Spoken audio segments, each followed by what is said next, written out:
What's up, everybody? You are listening to Trail Tales, episode number 77. My name is Kyle O'Grady. I'm a thru hiker. I am a peak bagger. I am a huge hiking nerd, and every single week on this podcast, you know the drill. I chat with another thru hiker, another peak bagger, or another hiking nerd about their experiences on the trail. This week's guest, Jonathan Zaharek. He's a pretty well-known hiker in the Adirondacks. He's done the 46 a bunch. He did a single season winter 46 this past year. I think I got that name right. We talk about it in the episode.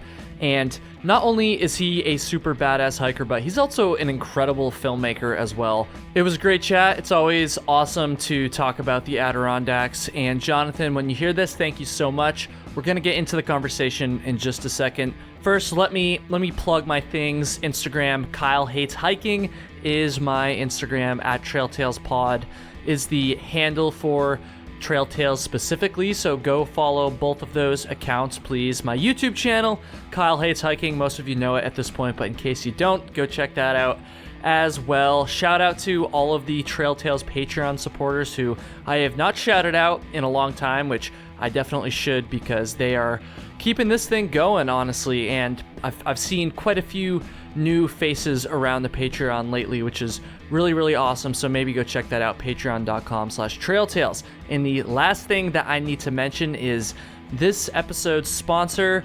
You know them by now, Sawyer Products. Huge shout out to them for helping me support the show. I want to take a second here to talk to you guys about something I've talked about in one other previous episode and on one of my recent YouTube videos, and that is permethrin. If you're spending any time in the backcountry at all, no matter where you are, but especially if you're in the Northeast, but honestly, anywhere, really anywhere, Lyme disease has been found in all 50 states of the US at this point. If you're spending any time in the backcountry, you want to protect yourself against ticks, and honestly, the best way to do that is to use Sawyer's permethrin spray. Now, I'm sure most of you are familiar with permethrin at this point, but if you're not, it is a chemical that you spray on your clothing, your shoes, your socks. You can even spray it on your gear, honestly. It works well on gear too, and it basically bonds to the fabric, and for either 6 weeks or 6 washes, whichever comes first, you are going to be protected from ticks. It doesn't just repel ticks, this stuff actually kills ticks. So when the ticks make contact with the clothing, as gross as it is to say that, the tick will die and it will not bite you, which is a really good thing, because honestly, Lyme disease and all of the other diseases that can come from a tick bite, I always focus on Lyme because that's the one I know the most about, but there's really a bunch of them, and it's pretty scary. But you don't need to worry if you're using Sawyer's permethrin spray, because you are actually 70 times less likely to get bitten by a tick if you're wearing permethrin treated shoes and socks. And honestly, I've said this a bunch in other episodes and on YouTube, but I really, really believe in this stuff. I have been using it for years before I ever was sponsored by Sawyer, before I ever started making content that includes this podcast, obviously. So I'm telling you guys, this stuff really, really works. It's a good deal, and it's really easy to use. I mean, I'm just listing off all the awesome things about this. It doesn't smell at all once it dries either. You might think, oh, chemicals, smell bad, not good for you, whatever. It's completely odorless after it dries. In fact, the socks I'm wearing right now were treated with it, and I can't smell a goddamn thing. So I'm telling you, this stuff is the real deal. Be sure to check out Sawyer online. You can go to sawyer.com/Lyme if you want to hear some more information about Lyme disease, or just Sawyer.com to check out their stuff, or just head on over to your local outfitter. There's a good chance you're going to be able to find Sawyer's products there as well. And with that said, folks, let's get into the episode, my conversation with Jonathan Zaharek, episode number 77 of Trail Tales. This dude is a Adirondack badass. Let's do it.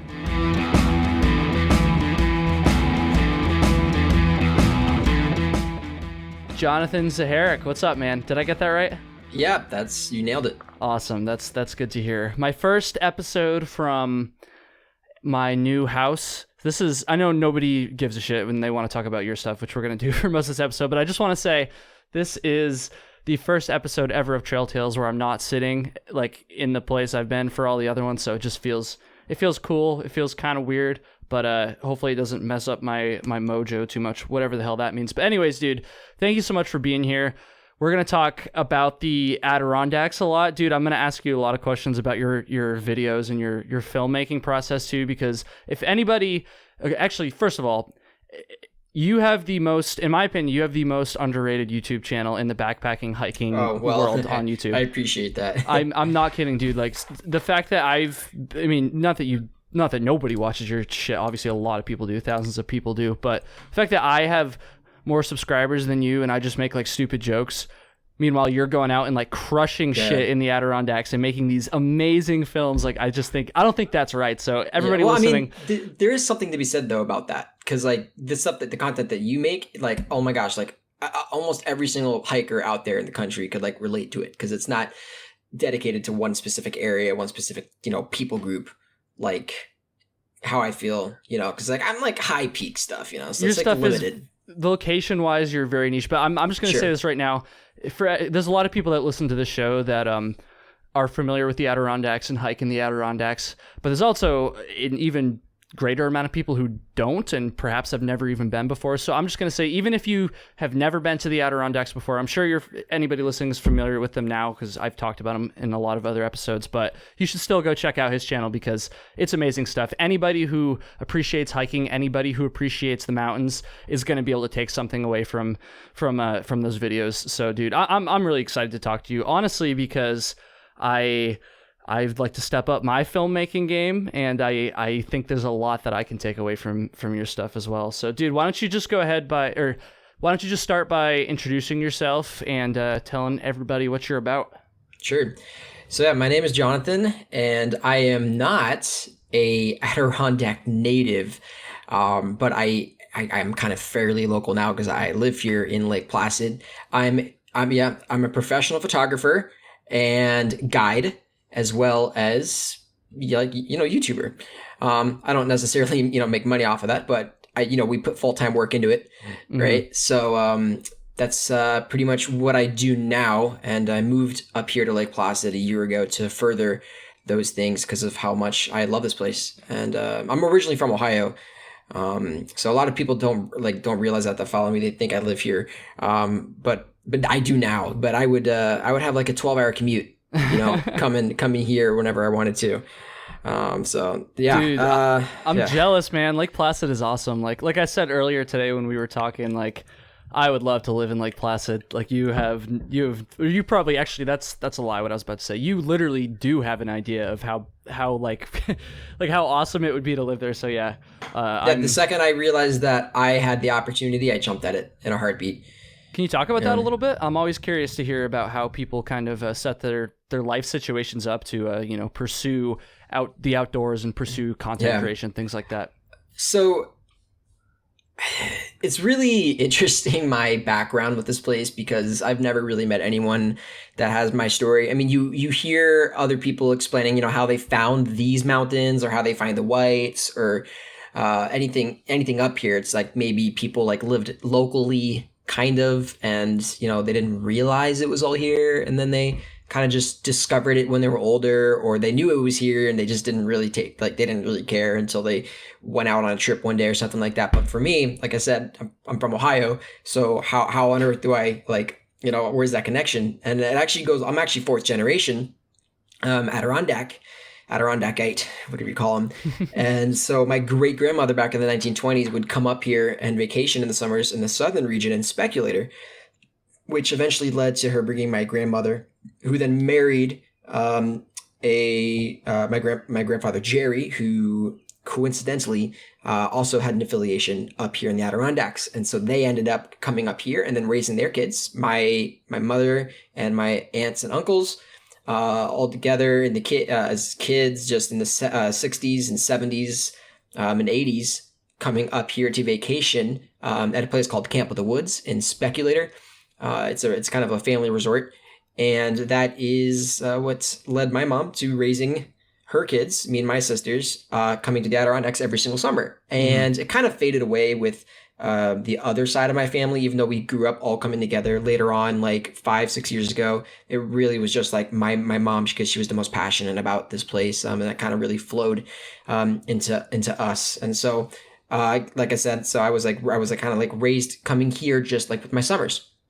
And I always had like an appreciation for this place. Like I loved it, not because like how beautiful it was, but because of the sentimentality, the Right. sentimental value of the location and what it means to me, and all the events that kind of like that had an impact on my life happened here in the Adirondacks. And I would kind of have two separate lives. I would have my Ohio life and then my New York life. So when I would come up here for the summers, I would have my friends and everything and all that. I am 23 years old. The reason why I say that is because I want people to know that I am not in college anymore. I'm past that. And I discovered... I like that about you, by the way, because you're one of the few people... I think I was trying to do the math in my head earlier. I think you might be only the third person I've ever had on Trail Tales that's younger than I am, because I'm 24. So, I mean, you're not that much younger, obviously, but most people are older, and there's nothing wrong with that. But I, as someone your age, I think that kind of sticks out to me, I guess. So I think it's cool, man. Yeah. So like I kind of discovered Lake Placid on my own. I got into photography in yearbook in my junior year of high school, and through my parents and I and my sisters, we would travel a lot. And so wherever I would go, I would bring my camera and would start taking pictures and finding my niche, I guess, of what I'd liked taking pictures of, and found out that I loved landscape. Mm-hmm. And as the years went on, I went to school. I did go to college for 1 year. It's not really college. I went to a place down in Scroon Lake called Word of Life Bible Institute, but that was just for like 1 year and that was it. But during that time, I was able to explore and really like learn about this place, because I lived here for an entire solid year and went out and I photographed and really just like found that passion for photography and for these mountains. And so that's where I started to really take on the high peaks and figure out, how can I take advantage of this place? How can, I don't know. I was just starting to fall in love with it. And that was back in 2015, 2016. And so then I spent all summer 2016 here, and then I came here for the fall, and then I spent all 2017 here, working in a marketing department at actually Camp of the Woods. And so I know I'm kind of like talking about things now that most of the people here don't care about, but what happened is I spent, out of maybe 3 years, I spent like 20 of those months here, and really just starting to discover the high peaks. And that's, in 2017 is when I started my vlogging in these mountains, because I wanted to become a 46er back then. And it was really weird just how it kind of faded into what it was, because I was vlogging just for fun. Like whenever I would go and travel, just for whatever, like if it was, somewhere out of the country or somewhere out west or whatever, I would just vlog because I really enjoyed vlogging. And so I thought I would just casually vlog my hikes here in New York. And well, once I started to do that, and like halfway through my 46, people were like, dude, you should capitalize on this because no one else is really doing it. Mm-hmm. And the content's really great. And I was like, okay, the people are right here. Because like I'm trying to work on my photography side of things here, trying to get my name out here, selling my work, Instagram, and just kind of trying to make an impact on that. And on the side, just trying to make videos and content, and then ended up really just kind of slowly turning into what it is today, where I started to gain traction. I started to gain a following of people, dedicated, actual people who can quote like your videos, like weird things. Oh yeah.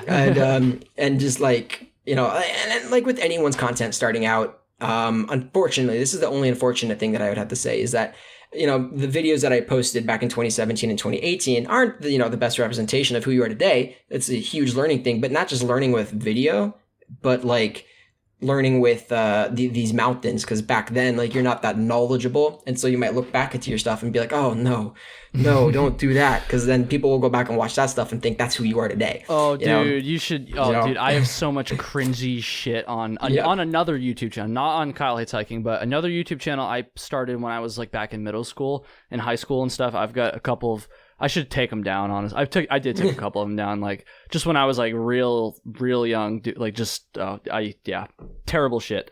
But dude, the crazy thing about your content is like, I feel like it would be easy to, not easy. That's not true at all. A lot of people would go and make really cool films, but they might not push the hiking side of things too much, but dude, you fucking crush on so far in this conversation, I feel like you've kind of underemphasized like how badass of an actual hiker you are too, beyond just the filmmaking stuff. Because dude, you did a single, I'm gonna butcher this, you say it. Single season winter 46. Yes, single season winter 46, which is, as anybody who's ever hiked in the Adirondacks knows, that's fucking hard, dude. That's crazy. It definitely has its it does carry a little bit of weight after you've done it, because you then think about all of the emotional turmoil it put you through. Kind of like hiker's PTSD a little bit. Mm-hmm. Now I'm not trying to like discount it or anything, but I will say the fact that I live here and the fact that my entire winter was scheduled around my hiking, and I didn't schedule my hiking around my schedule. I was able to go out when I wanted, choose my weather every single day, and pace myself. So the fact that I live 15 minutes away from the high peaks, it definitely is a feat. I'm not going to discount that, but like, you have to also think like I live here, and so it's a lot more accessible. It's a lot easier. Sure, but dude, it's still hard as fuck. I don't care if you live right at the trailhead. Like that's still crazy, man. Yeah, it's 18 hikes. You can do the 46 in approximately 18 hikes. And it's all like logically like aligned. I don't really know about the whites that well. I think they might be a little bit more confusing. Honestly, it's pretty similar. I've done both of them, not in the winter, not in a single season, but I've done both of the challenges overall, and they're pretty similar. I will say it's a little bit easier, I think, to bag. It depends, actually. Sometimes it's easier to bag more peaks in one single hike in the Adirondacks, just because the peaks are a little bit closer together. But there are stretches in the whites where you can do that too. So I don't know if that's completely true, but they are pretty similar overall, I'd say. I will say kind of two things. One, I think the one thing that the high peaks have over the whites is the remoteness. Because there's a lot of the mountains there in the whites you can drive to,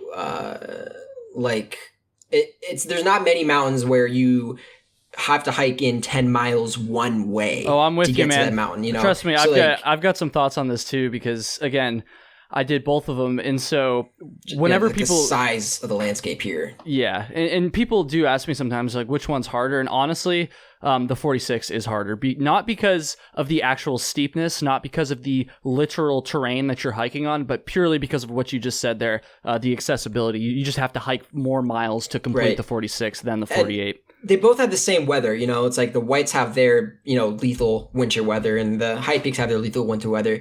I think that it might be, I don't know, it's kind of like up in the air. It's like what, because these are more remote, you could potentially be in a more life-threatening situation if you don't know what you're doing. Right. And that's not to say the 48 isn't difficult either. It certainly my gosh, yeah. No, honestly, it's like comparing apples to oranges. They have their similarities. They're both fruit, they both taste sweet. Oh, yeah. But like they come back down to like, the thing with the whites is they're way more exposed than the high peaks here. But like in the high peaks here, there's only one switchback in the entire park that I can think of, and that's on privately owned land at the AMR, and so they built it themselves. But there's is that going up Sawtooth there? No, that's a scenic route up Sawtooth. The switchback is going up to Indian Head. Okay. To the left. But one more thing, kind of just to give context. So like back in 2019, kind of September 2018, I was really at the peak of like trying to push my photos up here, selling in the art galleries and trying just to get my name known as much as I could, because if you don't, no one knows who you are, then you can't really sell photos. Mm-hmm. So just trying to push that, and then kind of realized with working part-time here in Lake Placid, mixed with my photographic sales and side miscellaneous things and whatever, that I was able to support myself. And so when I realized that, I jumped at the opportunity to move up here. And so for the last year, I was working part-time at High Peak Cyclery, downtown Lake Placid, which is like, it's a super awesome, like adventure outdoor gear shop, kind of like EMS. But it's more like family owned run, and it's a cyclery and it's a ski center in the winter, and it's really cool. And so that's kind of where I worked. And then I'm now transitioning into the guiding business because I have all that stuff under my feet now. Right. And I tested and I passed. Yay. And all that other stuff. So that's pretty much where I'm at now. So I've lived here. Next week will mark a year since I moved here. And it's been the best decision of my life. Good for you for going for it. You have no idea how many older hikers are listening to this. Not even old hikers, just older hikers. People that are more established, have families and stuff and all that wish they had done something like that when they were our age. So, dude, I have a lot of respect for that. And I also, dude, here's the thing about doing the single season winter 46. First of all, as my Trail Tales listeners have heard me say plenty of times, I'm not much of a winter hiker, so that gets me. The fact that you did all 46 in the winter in one single season is crazy, but also all the videos operating the camera. Because trust me, dude, that's the real challenge. Exactly, and I want to talk to you about that because I've only made a couple on trail videos, and even just simple stuff like that in perfect conditions on not difficult hikes when it's not freezing cold. Like it's still hard. It's still hard. So just taking the extra effort to get good looking shots to produce this content while you're actually out there. Like, and I have said this to other creators as well, but like, that just blows my mind that you can do that and still do all like the really difficult hiking. Can you talk about that process a little bit? Just see where that takes you? Yeah, honestly, there isn't a secret. What it comes down to is your gear and how much you trust it. The other thing is not to mention, a lot of people don't realize this, but for a month, I actually, in most of February, I had a film crew here staying with me, actually going out and helping me shoot stuff on like $30,000 cameras. So they would be hauling up like 15-pound cameras, like 6K Blackmagic Cinema cameras, and helping me shoot some of this stuff, which you could see on my most recent video that I posted, The Journey of a Winter 46er. And then they're also creating a short documentary that they're going to release sometime in the next couple months about That's sick, dude. I didn't know about that. Damn. Yeah. It's like, if you watch my winter Algonquin video, that was half of that was shot on their cameras. And so that was really, really interesting because I didn't just have my equipment to deal with. We also had their stuff because they've never exposed their equipment like that before. And so there was definitely technical difficulties. But besides that, the camera that I shot this whole winter thing with is the same camera that I've shot since with 2017. Every single video. So my camera has been up every high peak almost 3 times. And it's gone through well over 1,000 miles. And the thing is, I don't keep it in my backpack. I don't. I actually have a rig that I put on my front. I'm very minimalist when it comes to my camera equipment because, like you said, it's heavy. It's you don't want to haul around what you don't need. And so, like for example, any pictures you see on my Instagram, if they're not a night photo, most likely I didn't use a tripod. Right. I don't carry a tripod with me. I just learn the equipment and the technology so I can acquire the best imagery without needing extra equipment. Do you use the capture clip? No, not familiar with what that is. The Peak design, like the one you throw on the shoulder strap of your camera. Oh, right. No, I use something called a cotton carrier system. And so what it is, it's just a little device that, kind of like you put on the bottom of your camera, and then it's a chest mechanism, and you just put the camera down. I saw this in your video, actually. I remember this. Yeah, one. So you just kind of just hook it there right in your chest, and I keep the camera strap on because, oh my gosh, the amount of times the camera like can come loose because like your angles and falling and climbing and motions. So I put this camera strap around my neck as well, so it's a double system. But the camera's constantly exposed all the time. And so if any of you are wondering what I use, I am a Nikon shooter. That is because like that's what I was raised on, but it's also just my preference for what I do specifically. I'm not going to be the guy telling you that Canon sucks because Canon is meant for its own thing and Nikon is meant for its own thing, and what you shoot is what you shoot. So I'll recommend Nikon, but so Nikon is just like, it's my cup of tea for what I do specifically, and I feel that it's best suited for what I do. Because I'm actually holding it right now. This camera is absolutely insane for what I've put it through. And it looks like it's been through a lot. The amazing thing with the camera that I'll say the biggest plus is its battery life. Because there was only 2 times in my entire, this is crazy. There's only 2 hikes in my entire journey that I had to put a second battery in because the first one died. Damn. So the fact that I can spend all day in sub-zero temperatures with one battery constantly shooting video is like, that's just insane. So props to Nikon for their battery. What's the camera? What's the model? So it's a Nikon D750, and this one came out in 2014. And so they've actually definitely improved on their camera manufacturing since then. So like they just came out with the D780, which is going to be the next body that I get. But their battery is the same one they've been using for years, which is the EL15 battery. And I had other people join me on the hikes to help me shoot, like my friend Kira and Stefan. And so like Kira used like she used a Lumix GH5, and Stefan used a Canon T3i. And so like his camera was like struggling real hard, and then like Kira's microphone just wouldn't work, and all my audio is captured in camera audio as well. And so like, you don't use you don't use an external microphone either? I use a shotgun mic whenever it's super windy, and most of the journey, almost every video before the winter was done without that, unfortunately. Damn.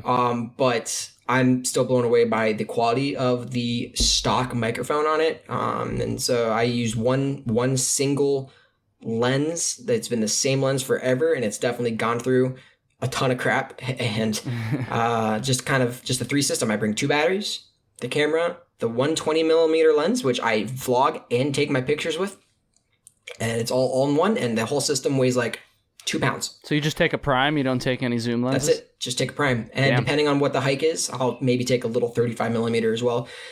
So it's honestly, I've just really figured out like exactly what I need, and especially in the single season, I don't want to have to lug around anything extra if I don't have to. Because that's kind of what I was getting at with the question is not only is the weight a factor, obviously, but just like the more shit you got to deal with. Because because I've been using a Canon M50, which I would not recommend to anybody. I didn't really know what I was doing when I bought it. I'm gonna get something better soon, but that thing kind of sucks because I went on a weekend hike the other day. I was out for like 2 nights, 2.5 days max, and I had to change the battery on that thing like 3 times, and I wasn't even shooting that much. So I was like, come on, there's got to be a better way to do it. So it's always good to hear about like other people who are way better at this stuff than I am to hear about their gear and stuff. The biggest problem that I would encounter with break, you have to imagine how many miles I've brought this camera on, and it's experienced every type of weather you could imagine. So the worst ones, even though it's weather sealed, sometimes on hikes it will get so wet, and it's just like it's hard to like it will start to function weird, and then like the lens will start fogging up, and it's like really hard to like not let that happen. That's only happened like once or twice on my journey. And then the other time is sometimes moisture gets into some of the buttons, and it's so cold as well that buttons will then freeze. Oh damn. Yeah, and so then I have to like blow on it, and but then that's like at wipe the my point moisture where away. the conditions are so extreme that you really can't reasonably expect your camera to deal with that stuff. I mean, yeah, I shot this camera in my coldest time that I ever shot it in, which it was a time where the battery did die, and I did have a second battery though, what I put in. But for me, I know camera equipment doesn't feel wind chill, but the wind chill was -75, and the ambient temp was -36, and that was on Algonquin, and so my camera was definitely suffering on that day. Mm-hmm. But, is the D750, I believe you said, is that a full frame camera or mirror? Yep, or it's full frame. Okay. Yeah. Yep. Okay. Anyways, go for it, man. Yeah. No, kind of just back to the subject, I guess, hiking. Oh, dude, I love to talk about the gear, though, man. The gear, it's related, though, because hiking and your content go hand in hand, so. Yeah, I consider myself... Oh, dude, I watched your latest video on, like, lightweight hiking, and it's definitely controversial, but because... And I'll give my reason why I am this way.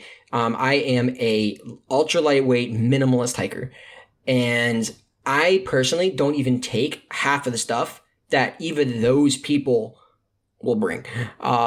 Here's my reason why. I will go as lightweight as I possibly can, because yes, there's always, in any single person, in any situation, always the unexpected. However, one thing that I've learned in developing my journey, I have dedicated myself to these mountains specifically. I've been on almost every single trail in High Peaks Wilderness multiple times. I know exactly like this weather system, the way I study the weather, and I only go out on good days nonetheless. And once you start hiking in a specific spot, you really your legs, your muscle memory understands the topography and everything else. And so you're likely to be less clumsy as well.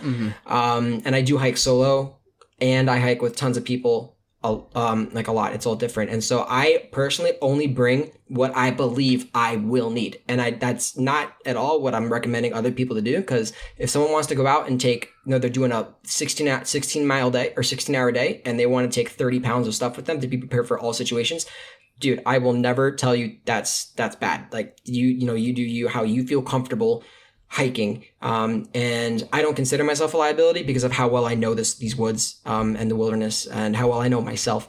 So when I'm out there, like when I'm winter hiking, I always, of course, I take the extra layers. I have definitely invested into good equipment. That is a huge thing. You get what you pay for. And so making sure that I understand my body, how it circulates, the blood, my breathing, my rhythm, knowing when to put on layers, when to take off layers, how to keep your water from freezing, how to deal with your water when it freezes, and preparing for all these things. All that winter stuff. Yeah, all the winter stuff. And so as time went on, I was able to be like, okay, based off of experience and everything that I know and what I'm going to be doing, these are the things that I need to deal with these situations. And of course, in the winter, I always have my spot unit for GPS location and for SOS. So I'm not like the type of person that will just go out without a GPS system. Yeah. In times like that, summer hiking, I don't bother with it, honestly. I don't either. I'm with you. I mean, in that one video, I was kind of, making fun of ultralight a little bit, but for the most part, I'm the same way. And to be clear, because I feel like say that again. I feel like the biggest piece of criticism that ultralight hiking gets is that it's dangerous. Like you're not taking, things you need. And what you just said there was perfect, because you said I only take what I need, which is very different from I leave things at home that I do need to save weight, obviously. Yeah, and then a lot of people are like, well, what about all the unexpected and the unprepared? The thing is, dude, I'm not saying that's not going to happen to me. Anyone that's listening to this that thinks that I'm an idiot for not, like, I bring a med kit with me, I bring things like that, but it all comes down to your confidence, which does go a long way, not being like cocky confidence, like confident I'm with you, man. Where you are, knowing everything. Like I know the trails like the back of my hand. I use my phone, but I don't use that as I don't use that as a reliability tool. I use it as a reference tool. So I can just be like, oh yeah, look, that mountain, that's that mountain, kind of just, figuring out, but I always have a compass with me and things like that. But it's like I know the trails so well. That I could go, you could drop me any single place in the entire High Peaks wilderness, even off trail, and I'll be able to figure out where I am without a phone or a map. So it's kind of just, yeah. So I don't know. Dude, I'm a weird thing. And so people ask me for tips all the time, and I tell them I don't necessarily think you should do exactly what I do because it's meant for a specific person. And I believe myself to be that specific person. Especially for beginners, I would say. Yeah. And it's always a fine line you walk when you have this conversation. Sure. So again, I'm not saying people should. Certainly, if you're not fully confident with your abilities and or even just the terrain you're hiking, and like for instance, if I was to go hike out west right now, I'm not a West Coast hiker, never really have done it. I would probably take some shit. Some extra shit just to be safe. But, here on the East Coast, I don't do winter, but, for summer, fall, spring conditions, I'm pretty confident that I know exactly what I need. So I'm pretty much in the same boat in that regard. Dude, oh, go ahead. Sorry. I was just going to say, I think the heaviest I've ever packed in my entire life, as in like, okay, I pack two different ways. I pack for being the most efficient and lightweight. And then I also pack for, I just don't care. I want to enjoy this. I don't care how much I carry. I want to live like a king. All right. So there are those two things where I will either be very, what's it called? Not needy, but very high maintenance. I'll be either extremely low maintenance or very high maintenance. It's my choice. So like on a low maintenance day, where I'm just going to ultralight hike, the heaviest pack I'll ever bring is like maximum like 15 pounds if I'm doing an overnight. If I'm doing a single day, it'll be less than 10 pounds, probably like 8 pounds. But like when I'm doing eating like a king and sleeping like a king and just not caring, like, yeah, I'll have like 40 pounds in my 70 liter, I won't care because I know I physically I can handle it, Right. So. And then in the Adirondacks, a lot of people do like the base camping thing too, which is different than what, a through hike is, and a lot of stuff that I've done and a lot of a lot of people listening have done as well. So that's, I guess you can kind of afford to bring some extra luxuries when you're not hauling the pack up and over peaks all day, every day, when you can kind of have some leeway there. So it makes sense. My microphone just fell down. Or I caught it. That's why hopefully you didn't hear it too much. But like I told you right before we started recording, I pretty much rigged this thing up for the first time since I moved in here, and it held up for the first 28 minutes, but not anymore. So it's fine. I'll make it work for now, but I'm gonna have to figure out a new system there. With that transition, hopefully that doesn't mess up the audio too much. What's this documentary? Camera crew following you around you were talking about. I want to hear about that. So I'm not sure exactly what the status currently of the production is. I know they're like maybe 75% of the way done. And they didn't really have they were like friends that I've known for a while. And they would help me film in exchange for helping them out with this project. And guiding them. And so like taking them up there was my exchange was them getting me shots as well. So it was like a trade-off. Their goal was to A, help me film for my project, and B, while they came up here, their goal was they wanted to, as quickly as they could, understand the environment, understand the people, the community, because they wanted to focus and create a short film of their own project. They're not a professional full-time crew or anything. They do work for full-time crews, but themselves, they create their own projects so they can get their name out there. And so over time, while they're here, they really wanted to focus on the community and what these mountains mean to everyone, because every single person at the end of the day, they might have a different way they view the mountains and what it means to them, but they, at the end of the day, all have the same desire and passion for this place. And so the documentary is not necessarily there to answer questions, but it's there so we can just understand this place more and what it means to the locals. And so they interviewed a ton of like recognized people out here, and they did use me as one of the main character focuses, kind of anonymously, where like they'll, people like when it gets to the interview section and I'm there, but a lot of the B-roll or a lot of stuff that they captured out in the wilderness, I was either in or with them in. So I am somewhat of a main character about it, but it's not like the documentary is not like about me or anything. It's about the people. Sure. And I don't know when it's going to release. I don't know like things about that or whatever. But my guess is it'll probably be actually in this month of June. Not sure exactly because of postponement and stuff like that. Yeah. But so I'm not sure exactly, what's going to come out of it.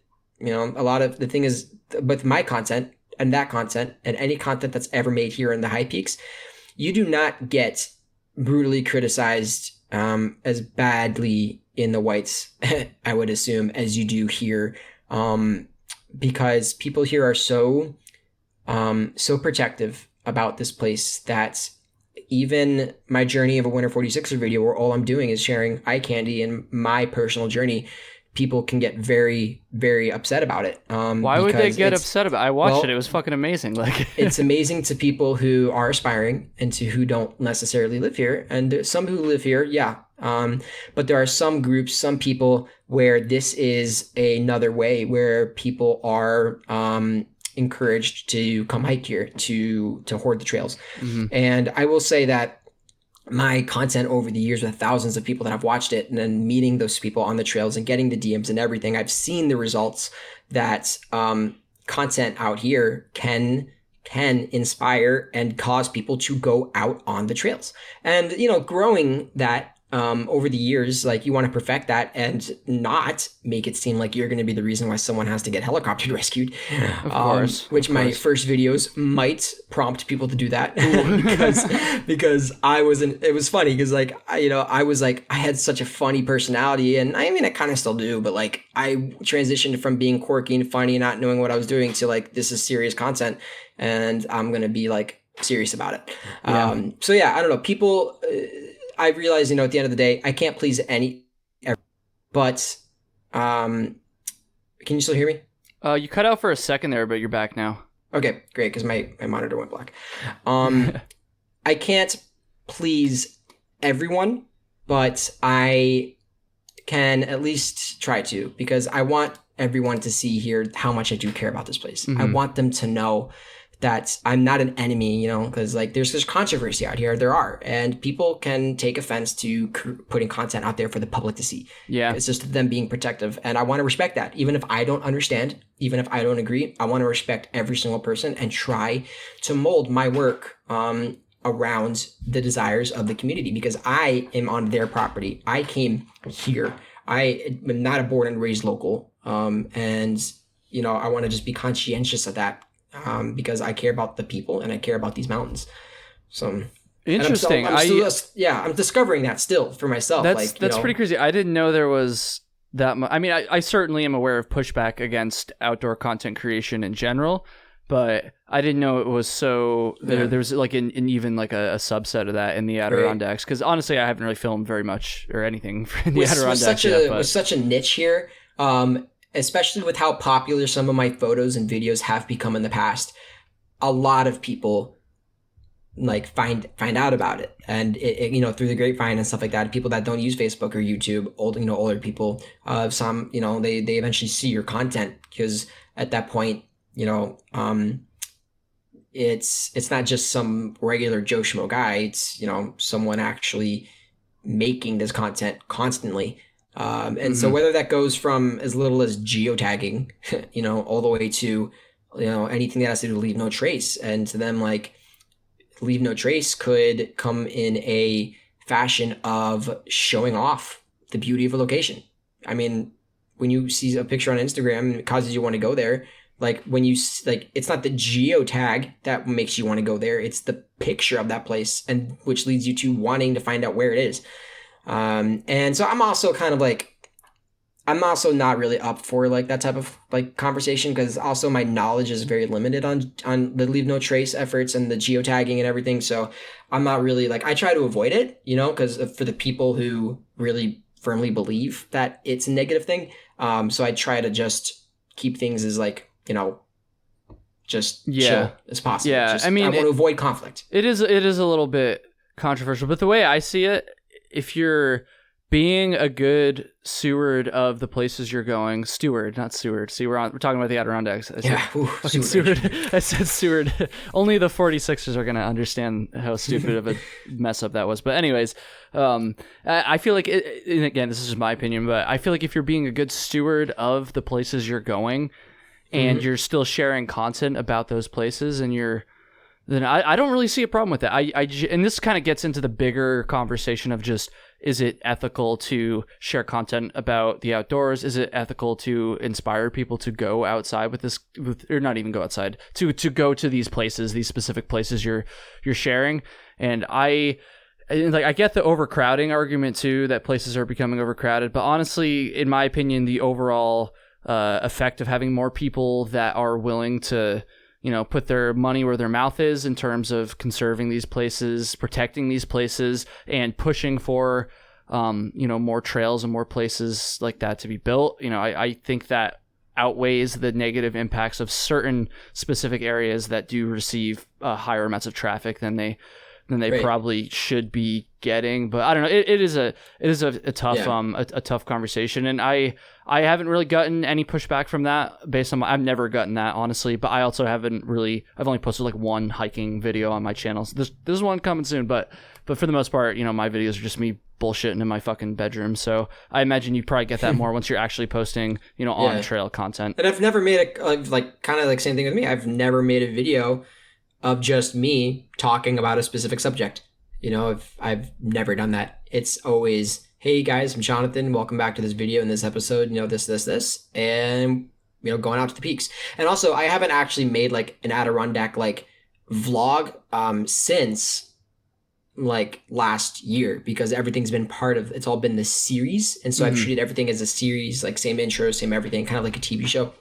And so actually the videos are going to be a lot less after this last video that I just posted, because I want to bring good content. You know, I don't want to bring repetitive content. And so I kind of just gotta, I have other focuses right now in the summer, and I will probably vlog. I will several times, but definitely won't be like once a week, you know?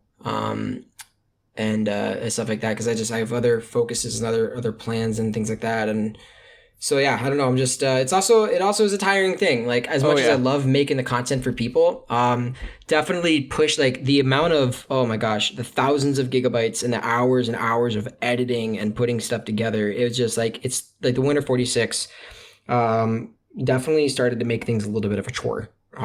Because as much as you love something, just like any good food that you absolutely love, if you eat that over and over again, eventually you're going to be like, okay, I need to take a little bit of a break from it. And so I'm not saying like I'm, losing my spark and desire to bring this content to people. That's not true at all. It's just, I want to be able to make and create stuff that I'm passionate about. And if right now, I just feel that I still need to take that break from this video content and stuff like that, and not push it as much, then I'm going to do that, for myself. Sure. Because yeah, so it's kind of like as well with the single season towards hike number 12, it started to become a chore. And I mean, if you think about it, if 3 or 4 days a week you're getting up at the godforsaken hour of 1 a.m., and then going and cranking out a 12 to 16 hour day, like 3 or 4 days a week, it's just like the more times you wake up at that 1 a.m. alarm clock, the more you get like, yeah, man. Oh my gosh. I mean, the earliest I ever got up during this like was 12:30. I mean, like you're essentially just pulling an all-nighter. I was going to say, I don't even think I would have gone to bed if I had to get up that early. I didn't. I got 30 minutes of sleep. And that day, actually that same day, the day before, it was actually my hike number 16 and 17. I did the entire Dix Range. And in the then, winter, fucking crazy. Yep, and then I didn't go to bed except for a 30-minute segment where I barely fell asleep. So I didn't go to bed till like 11:30 or something like that. And then I had to be up by 12:30, and then crank out Haystack Basin and Saddleback. While filming the whole damn thing too. It's just so crazy, man. Yeah, but dude, once you're out there, I feel like $1 million. It's once you get your foot on the trail, dude, your world changes. Like, I don't feel sleep deprived. I don't, nothing. I'm just ready. That's so incredible. It really blows my mind, man. I'm gonna keep coming back to this, but just like, fucking A, I'm so lazy. I guess when I hike sometimes, like, I really just don't feel like for instance, I went on a trip the other, like, it was like 2 weekends ago now. The video's gonna be out. It should be out by the time this episode is out. But I it wasn't even a hard hike, but I didn't even I was so lazy, I didn't take a single photo the entire time. I filmed it all, but I got back and I was like, fuck, I don't even have a picture for the thumbnail because I just didn't take a photo because I was just too lazy. So the fact that you can go rip the entire Dix Range during the winter, which is a very difficult hike for anybody who's not familiar. For sunrise, nonetheless. For sunrise, get no sleep, and then go do it, or not the same hike, but, go hike more the next day and film it all too in not just, quickly capture, but film it well, film it properly like that. That's crazy, man. That takes a lot of energy. That takes a lot of dedication, and I really respect that, genuinely, dude. Thank you. Yeah, I will say back-to-back days in the winter were the hard. I did 3 back-to-back days. And so, like, I mean, where you'd find yourself doing, 60 to 70 miles a week in High Peaks wilderness for the winter, and half of that being in the dark, so it's like, it definitely gets to you, no matter who you are. And for the record, dude, anyone who's listening to you, there's a very, very few amount of those people. I know one of them. But to anyone who's doing the Grid 48 or the Grid 46, like, dude, props to you, because that's a whole different monster. Are you familiar with that, just Kyle? Oh, yeah. Trust me, I'm familiar, man. Philip Karsha, the guy who set the FKT in the whites, has been a guest on the show multiple times now. Yeah. So yeah, man, like that's just a different animal. Oh, it is for sure. Dude, let's we're getting towards the end here, but I just want to do like some rapid fire real quick, just about the Adirondacks in general. This stuff's always fun. So, favorite, I know this is hard, but favorite high peak, go. Favorite mountain, Haystack. Favorite view, Basin. Ooh. And I can explain why. I think Haystack, with one of the things that really puts it up there is how unique of a mountain it is. its shape, its topography, the weather system with the Johansson face there, the little haystack. It's just that whole approach getting to it in itself is beautiful, but it also does have a great sunset. It also has a great sunrise, and it's just a gorgeous mountain overall. And the reason why I think Basin has the best view is because when you're on Basin looking to the west, you see Haystack, Skylight, Marcy, and then Colden, and then the entire McIntyre range. It's like the Triple Crown, just like right there, right in front of you, and it has the best sunset I've ever seen in the park. And I just think Basin has the best view of every High Peak. Awesome. I finished on Haystack, and it's definitely pretty dope. Ironically enough, Basin was the second peak I did in the 46, so pretty far apart, and that was a while ago too. But both those peaks are pretty sweet. What's your least favorite? If anyone's watching this that knows who I am, they already know my answer. But my least favorite is Blake. I have my reasons. I personally don't actually put Cuxakraga even in my least 5 favorite. You're the first person I've ever heard actually pronounce that mountain name instead of just saying like Cooch or Coochie or whatever. Yeah, well, I don't like saying Cooch because or Couch or Coochie or whatever. Like I say Cuxakraga because that's the mountain name, and I want to respect their name. I don't really I don't think many people respect that mountain though. That's the funny thing. Well, I don't think people give it enough credit because the thing is people hate it because they're like, oh, I gotta go down and it shouldn't even be a high peak in the bog. I'm like, guys, that's what gives it its personality. I agree. I didn't think it was that bad. Blake is just stupid. Like I have and there's Cliff. Cliff is my second least favorite, but honestly, it hasn't done that much to me. I just think Cliff is probably down there in terms of like worst mountains, but really in all reality, I think Blake is by far the worst. It has nearly the same out and back distance as Cuxakraga, but with more elevation descent and incline. And it's still under 4,000 feet, and there's still no views. Mm-hmm. And yeah, it's just, oh my gosh, Blake gets me triggered. Do you prefer hiking in the high peaks during the winter or the summer, or just summer season? Summer. I am a summer hiker. My power, everything that I can do that I'm best at can happen in the summer. That's just my habitat. I love the winter, I do. But I wish they weren't as long here. Because once winter ends, you still got to wait a solid month and a half, 2 months before the trails are summer conditioned. Yep. Nice. All right. So this last rapid fire. I asked James Appleton this one as well. Best place to get a burger and/or a beer in Lake Placid after a hike. So and don't say McDonald's because that's what he said. Dude, yeah, his story with McDonald's is hysterical. So best burger. Okay. So as much as I am a burger guy, I kind of have to rep something different. I am actually, and a lot of people who follow me know this. Actually, I think every person who follows me knows this by this time. But I'm a huge Wyatt's fan. Huge fan? Wyatt's Tex-Mex. They're burritos. They're like on steroid Chipotle burritos. Is it like a local place or is that local? Okay. A guy named Rory. And it's right there downtown on the main strip. And it's always open late, but the burritos there. That's just where I go. But in terms of burger, like if you got the budget, I mean, Pickled Pig and Smoke Signals, I think have the best meat in town. Beer, see, Big Slide and the pub are owned by the same place, but if I were to get beer, I'd probably rather go to Big Slide, which they also have a great burger. But I gotta rep Wyatt's, because they were also one of my sponsors for the Winter 46. But nice. But not because of that, but I've loved them for years. And they just give you what you pay for, and more. And they make a mean burrito. Good stuff. I'll have to check it out when I get to Lake Placid next. Hopefully soon when it's permissible. Dude, story time. Did you have a chance to think of a story? I do have a couple stories. What type of story do you want to hear? Oh, we're getting options. Okay, give me the categories briefly, and then I'll pick one. Learning experience, and maybe hardest, most like hard. There's like hardest day, most emotional day.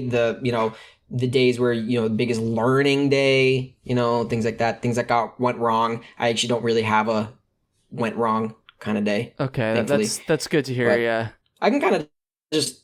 Did your monitor go down again? Yeah. I don't know why it's doing that. That's all good, I can just list off all three like super fast.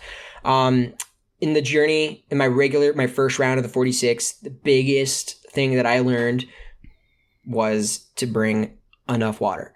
There were multiple times where I did not bring enough water at all. And so like it was a 90-degree day in Giant, and I ran out of my 2.5 liters of water by the time I summited Giant. And so I out and backed Rocky Peak Ridge without water on a 90-degree day. That's a rough stretch of trail too. I remember all that the way and all the way back down to the car.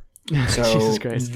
So that was the water. And then the first time I did Blake, I dropped pack. But I didn't have any extra water in my pack. Wait. I might have. I don't remember. But all I know is I had half an Nalgene left. And it's like, oh, yeah, we'll just go out and back Blake real quick. And I didn't really realize it was the worst 5.2 miles in the park. Oh, jeez. And ran out of water by the time I got to the summit of Colvin. So I did Blake without water as well. So bringing enough water was my biggest learning experience. There was a time where, these days go 2 and 2. I did the Seward Range and the Santanoni Range in a single day. I think it's one of the coolest ranges, like one of the biggest feats you can do in a day as a day hike. Both of them in the same day. Yeah. Fuck, that's crazy. Well, it's actually kind of casual to me now when I think about it. I'm not even kidding. So yeah, it's 37. It's 37 miles. But that's not the catch. The catch is, there's 12,000 vertical gain. That's some rough shit, man. And there's some rough trails on it. Getting to the duck hole is not fun. Yeah. And stuff like that. But that day was the longest day I've ever had. And so I was I think I was the most exhausted I've ever been. On the way down from Santanoni, I actually blacked out on the trail for a split second, kind of like when you black out when you're driving for like a quick second. You're like, oh my gosh, I fell asleep. Like that's what as I was walking. Because we started at 5 in the morning and ended at 1 in the morning. That day definitely could have been done so much faster now. Like I would crush that time. But I had orphaned Cuxacraga actually, so I didn't really finish the whole range. But we orphaned it because of the time of the day, the lack of water, and the fact that we would have done that mountain for the first time in the dark without water. So we deemed it like, it was probably just wise that we skip it. And so that was very emotional that I had to spend an entire day just going back to get that mountain. And then on the way out was the most scared I've ever been in the woods. On the way out, right before hitting the Santanoni Road, or whatever you call the gravel road that you walk up, I was with my friend Noah, and he and I heard something massive in the woods to our left following us for an entire mile. So we would run, and it would run with us, and we couldn't figure out what it was. And it wasn't like, like a deer. Like this thing was dude, it was freaky. We were running with our knives, and we're like, dude, we just want to get back to the car. It was such an awful day, but it scared us because we knew when we stopped, it stopped, and so, I mean, obviously it probably was a deer or a black bear. I am not gonna lie, I do side with James that there are some weird things out here, some unexplained things that we just don't understand. I really do, believe that. But I'm not going to be like, I'm a Bigfoot guy, I'm not going to be like that. But yeah, so luckily though, my whole entire journey and the way I've been able to learn, I do not have that many bad experiences up here. I kind of got past that very easily, fortunately. So yeah. Cool, man. Well, shit, dude. I think we're going to kind of wrap it up here. Thank you so much for coming on. Thanks for sharing all this stuff. And again, everybody listening, if you haven't checked out Jonathan's channel, you definitely should. Like I said at the beginning, in my opinion, it's one of the most underrated hiking, backpacking, whatever you want to call it, niche channels on YouTube. And I really mean that, dude. Why don't you go ahead and plug your stuff while you're at it? For those that aren't familiar, where can they find you on Instagram, YouTube, all that stuff? Sure. Unfortunately, I'm a Googleable person. That's very scary. So if you just type in Jonathan Zaharek on Instagram or on YouTube, you can just find it that way. I'm currently working on a new website that will be completely Adirondack themed and designed. So eventually that's going to get up there. But yeah, just Instagram, Jonathan Z Photography, YouTube, Jonathan Zaharek. Awesome, man. Well, thank you so much. Thank you to everybody listening. And yeah, have a good one. Yeah, thanks, Kyle.